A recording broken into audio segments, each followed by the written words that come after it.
Sri TV நேயர்களுக்கு வணக்கம். ஒரு ஆபத்தான ஒரு விஷயம் தமிழகத்தில் நடந்து கொண்டிருக்கிறது. அதனால இன்னைக்கு இதை பற்றி பேச வேண்டிய ஒரு நிர்பந்தத்தில் நாம் இருக்கிறோம். இதுக்கு முன்னாடி நம்ம ஏற்கனவே ஒரு செய்தி பார்த்தோம். என்ன அப்படின்னா, தமிழ்நாட்டில் இருக்கக்கூடிய போதைப்பொருள் ராக்கெட், இதுக்கு பின்னாடி திமுகவை சேர்ந்தவர்கள் எப்படி இருந்தார்கள்னு இன்றைக்கி நம்ம பார்க்கக்கூடியது என்ன அப்படின்னு சொன்னால், ஒரு பெரிய ஒரு பயங்கரவாத ஆயுத கும்பல்களுடன் திமுகவுக்கு தொடர்பு இருக்கிறதா அப்படிங்கக்கூடிய கேள்வியுடன் இந்த விஷயத்தை நம்ம ஆரம்பிக்கிறோம். ஏற்கனவே நம்ம பார்த்த செய்தி என்ன அப்படின்னு பார்த்தா, ஜாஃபர் சாதிக் அப்படிங்கக்கூடியவன் ஒரு போதை விஷயத்தில் மாட்டினா. அப்போ அந்த போதை விஷயத்தில் மாட்டின ஜாஃபர் சாதிக் யார் அப்படின்னு பார்த்தான்னா, திமுகவின் அயலக அணி தலைவர், அந்த அதன் ஒருங்கிணைப்பாளர் அப்படிங்கிற பொறுப்பில் இருந்தவர். அவர் மாற்றார். அப்போ அவருக்குள்ள நுங்கம்பாக்கத்தில் அவருக்குள்ள நிறுவனத்தில் ரைடு நடத்துகிறாங்க. ரைடு நடத்தும் போது அதை பத்திரிகைக்காரங்க கவர் பண்ண வந்த உடனே திமுகவின் மாவட்ட செயலாளராக இருக்கக்கூடிய சிற்றரசு, நுங்கம்பாக்கத்தை சேர்ந்தவர், அவர் என்ன பண்ணுறாருன்னா, அந்த பத்திரிகைக்காரர்களை அடித்தார். ஆனால் பத்திரிகை சுதந்திரம், பத்திரிகைக்காக குரல் கொடுக்குறோங்கக்கூடிய எந்த ஒரு மானங்கட்ட பத்திரிகை சங்கமும் அதற்காக குரல் கொடுக்கவில்லை. அதுக்காக ஷபீர் அகமது மட்டும் ஒரே ஒரு நாள் ஒரு பேட்டி மாதிரி ஒன்று சொன்னார். அதுக்கப்புறம் அவரும் அதுக்குள்ளே சத்தத்தை காணலை. ஏன்னா அடித்தது திமுககாரர்கள், விஷயம் வேறு. அதனால பத்திரிகை உரிமையை பற்றி அவர்கள் கவலைப்படவில்லை என்று நமக்கு தெளிவாக தெரிகிறது. அப்படி அது மட்டும் இல்லாமல் இப்போ சமீபத்தில் கூட ஒரு ஃபோட்டோ கூட வெளிவந்திருக்கு. 18 முறைக்கு மேலே போதை வழக்குகளில் கைது செய்யப்பட்ட ஒரு பெண்ணும் மா சுப்பிரமணியம் அவர்களும் சேர்ந்தெடுத்த ஒரு புகைப்படம் கூட சமீபத்தில் வெளியாச்சு. அப்புறம் யார் இந்த சாருங்கக்கூடிய கான்ட்ராவர்சி இதெல்லாம் வந்தது. ஸோ அப்போ என்ன ஒரு விஷயம்னா, இன்னும் பல இடங்களில் திமுகவை சார்ந்தவர்கள் இந்த போதை விஷயங்களில் கைது செய்யப்படுகிறதையும் பார்க்குறோம். அதே மாதிரி போதை சம்பந்தமாக நடக்கக்கூடிய வன்முறைகள் எல்லாத்துலேயும் மேக்சிமம் அந்த போதைங்கக்கூடிய பார்ட்டை மட்டும் தமிழக அரசு பெரிய அளவில் அழுத்தம் கொடுக்காமல் தான் பேசி வருகிறது. அப்போ பார்க்கும்போது ஒன்று என்ன தெரியுது அப்படின்னு சொன்னால், இங்கு இருக்கக்கூடிய இந்த போதை நடமாட்டம் இதெல்லாம் தமிழக அரசின் ஆசையுடன் தான் நடைபெற்று வருகிறது என்ற ஒரு சந்தேகத்தை நமக்கு ரொம்ப தெளிவாக அதை வர வர வர அந்த சந்தேகம் உறுதிப்பட்டு வருகிறது வரக்கூடிய விஷயங்களை பார்க்கும்போது. இப்போ அதே மாதிரி இப்போ இன்னொரு சம்பவம் இப்போ திருநெல்வேலியில் நடந்திருக்கு. திருநெல்வேலி மேலப்பாளையம் பகுதியில் ரத்னபாலன் அப்படிங்கக்கூடியவர், திமுகவின் பொறியாளர் அணியில் பொறுப்பில் இருக்கக்கூடியவர், அவர் இப்பொழுது கைது செய்யப்பட்டிருக்கிறார். எதற்காக கைது செய்யப்பட்டிருக்கார் அப்படின்னு சொன்னான்னா, அவர் துப்பாக்கியை விற்கக்கூடிய ஒரு விஷயத்தில் கைது செய்யப்பட்டிருக்கிறார்.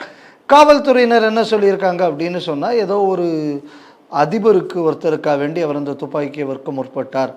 அப்போ அந்த துப்பாக்கி சரியாக சுடலைங்கிறதுனால அவர் அந்த துப்பாக்கியை இவருக்கு ரிட்டர்ன் பண்ணுற நேரத்தில் நாங்கள் கைது செய்து விட்டோம் அப்படின்னு சொல்லி பத்திரிகைகளில் இந்த செய்தி வருகிறது. அப்போ இந்த வழக்கில் யார் யாரெல்லாம் இருக்காங்க அப்படின்னு பார்த்தாச்சு அப்படின்னா, இந்த ரத்னபாலன்ட்டு ஷாகுல், டைம்ஸ் ஷாகுல் அப்படின்னு திண்டுக்கலை சேர்ந்த ஒருத்தர் இந்த துப்பாக்கியை வாங்குகிறார் அப்படிங்கக்கூடிய செய்தி வருது. ஆனால் இன்னும் நம்ம விசாரிக்க போகும்போது என்ன வருது அப்படின்னா, வேற ஒரு தொழிலதிபருக்காக திண்டுக்கல் ஷாகுல் அந்த துப்பாக்கியை வாங்குகிறார் அப்படிங்கிற மாதிரி சொன்னாங்க. முதல்ல அந்த துப்பாக்கியை அமீர் சோஹேல் அப்படின்னு மேலப்பாளையத்தை சேர்ந்த ஒருத்தர் வாங்குறாரு. அவர் ஏதோ ஒரு அமௌண்ட்டுக்கு வாங்குறாரு. அப்புறம் அவர் அந்த திண்டுக்கல்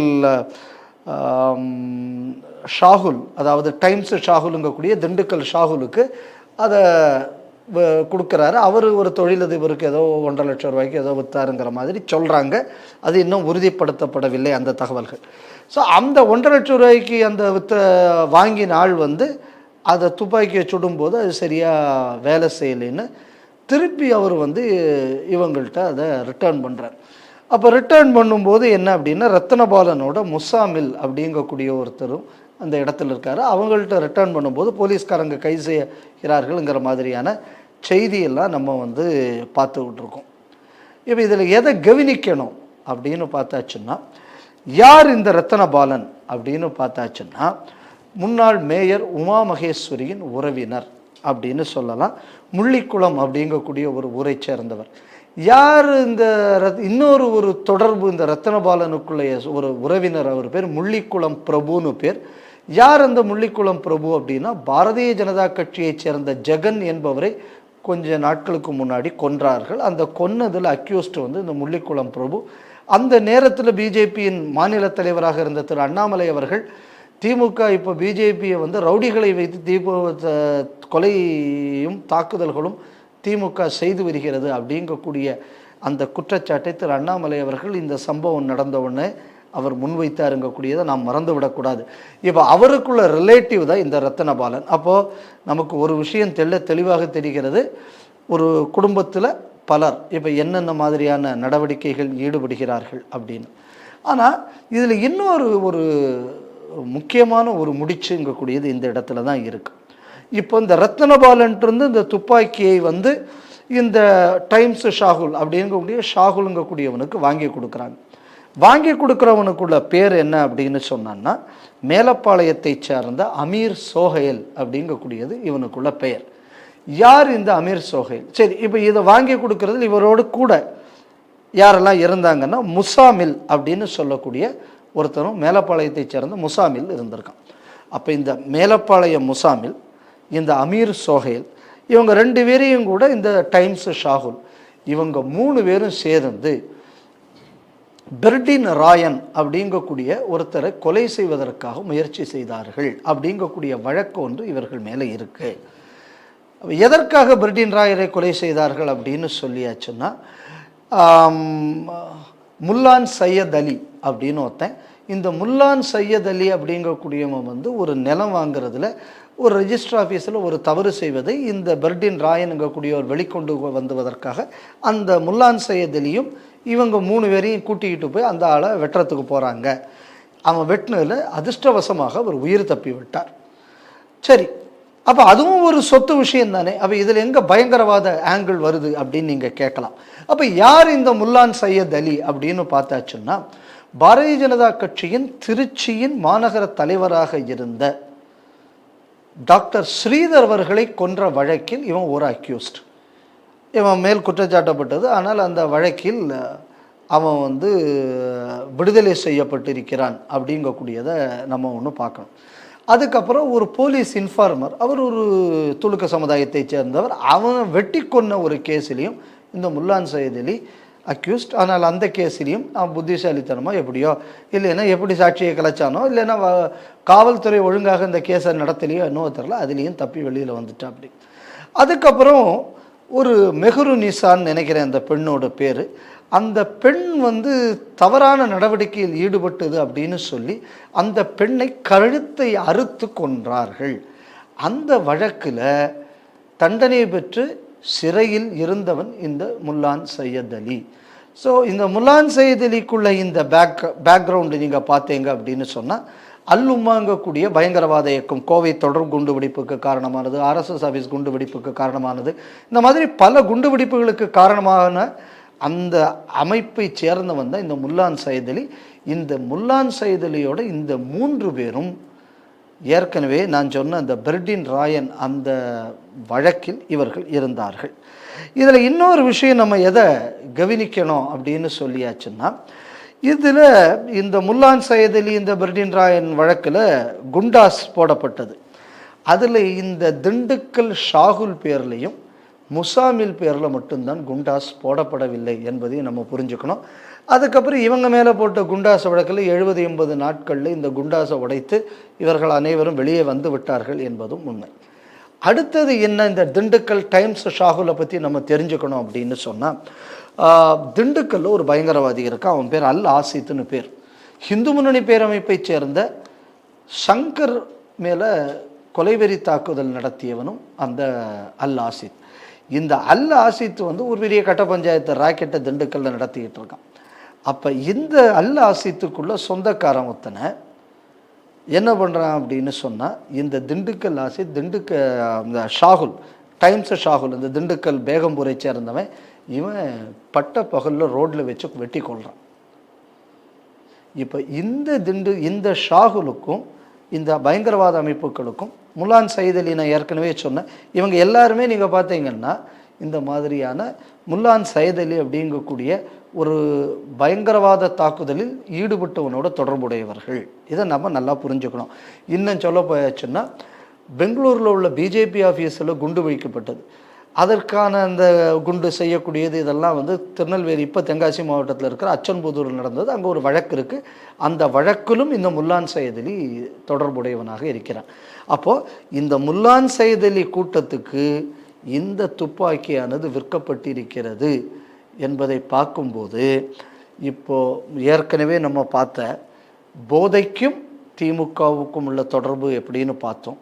இப்போது திமுகவுக்கும் பயங்கரவாத கும்பலுக்கும் உள்ள ஆயுத பயங்கரவாத கும்பலுக்கும் உள்ள தொடர்பை நம்ம இந்த இடத்துல பார்க்குறோம்.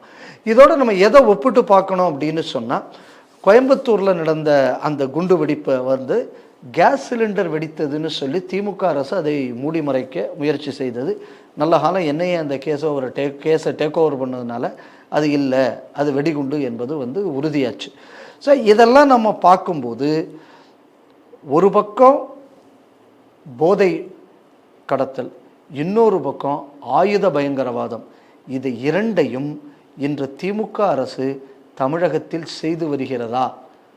இந்த சந்தேகம் என்பது இப்பொழுது நமக்கு வலுவாக வருகிறது. அதனால் இந்த வழக்கை தேசிய புலனாய்வு முனையம், அதாவது என்ஐஏ இதை டேக் ஓவர் பண்ணும். இதில் பல த்ரெட்டு கிடைப்பதற்கு வாய்ப்பு இருக்குது. இப்போ இந்த ரத்னபாலா வந்து ஏதோ வடக்கிருந்து அந்த துப்பாக்கியை வாங்கியதாக சொல்கிறாங்க. ஸோ அதுக்குள்ளே ஏன் வாங்கினா, அங்கேருந்து வாங்கிறதுக்குள்ள சோர்ஸ் என்ன, இந்த மாதிரியான விசாரணைகள் இன்னும் ஆழமாக போக வேண்டும். அடுத்தது இந்த துப்பாக்கி, இதை வந்து இந்த நம்ம இன்றைக்கி மேலப்பாளையத்தில் இருக்கக்கூடிய அமீர் சொஹைல் அப்ரோச் பண்ணி ஏன் கொடுக்கணும்? இவன் ஏன் திண்டுக்கல்லில் இருக்கக்கூடிய அந்த ஆல்ரெடி இந்த மாதிரியான இதில் இருக்கக்கூடிய டைம்ஸ் ஷாகுல் கையில் இவன் ஏன் அதை கொடுக்கணும்? அப்போ இவங்க சம்பந்தப்பட்ட வழக்குகள்லாம் என்ன? ஸோ இவர்களெல்லாம் ஒருங்கிணைக்கக்கூடிய அந்த பாயிண்ட்டாக இருக்கக்கூடியது முல்லான் சையத் அலி. ஸோ இதெல்லாம் நம்ம வந்து இந்த டாட்ஸ் எல்லாம் நம்ம இணைச்சு பார்க்கும்போது இதற்கு பின்னாடி ஒரு பெரிய சதி இருப்பதாக தெரிகிறது. அதனால் இப்போ வந்து இந்த திமுகவோட இந்த தொடர்பு, அந்த ரத்னபாலனோட தொடர்பு, இதுக்கு முன்னாடி ஜெகனுக்கும் முள்ளிக்குளம் பிரபு அந்த கொலை, அதில் இருக்கக்கூடிய திமுக தொடர்பு, அதே மாதிரி சிற்றரசு வந்து இந்த ஜாஃபர் சாதிக்கக்குள்ள இடத்துல ரைடு பண்ண வந்த போலீஸ், இதை கவர் பண்ண வந்த நியூஸ் பேப்பர்காரங்களை அடித்தது, இதெல்லாம் பார்க்கும்போது திமுக கட்சி இந்த மாதிரியான போதை கடத்தல், ஆயுத கடத்தல், ஆயுத பயங்கரவாதத்தை பின்னணியில் இருந்து ஆதரிக்கிறதா இங்கக்கூடிய கேள்வி இன்றைக்கி நம்ம மனசில் எழுந்திருக்கு. இதை உண்மைக்கு மத்திய அரசு, அதுவும் குறிப்பாக என்ஐஏ போன்ற நிறுவனங்கள் இந்த வழக்கை ரொம்ப ஒரு முக்கியத்துவம் வாய்ந்த வழக்காக எடுத்து விசாரிக்க வேண்டும். இது போகக்கூடிய போக்கு என்பது தமிழகத்தின் பாதுகாப்பு மட்டுமில்லாமல் தேசத்தின் இறையாண்மைக்கே பிரச்சனைக்குரிய ஒரு விஷயமாக மாறுவதற்கான வாய்ப்பு இருக்குது. நான் ஏற்கனவே சொன்ன மாதிரி இந்த பயங்கரவாத செயல்களில் ஈடுபட்டவர்களோடு இவர்களுக்கு இருக்கக்கூடிய தொடர்பு நமக்கு இந்த பிரச்சனையை இந்த சம்பவத்துக்கு மேலே பலவிதமான சந்தேகங்களை மேலும் வலுப்படுத்துவதாக உள்ளதால் மத்திய அரசு இதில் விரைந்து நடவடிக்கை எடுக்க வேண்டும்னு கேட்டுக்கிறேன்.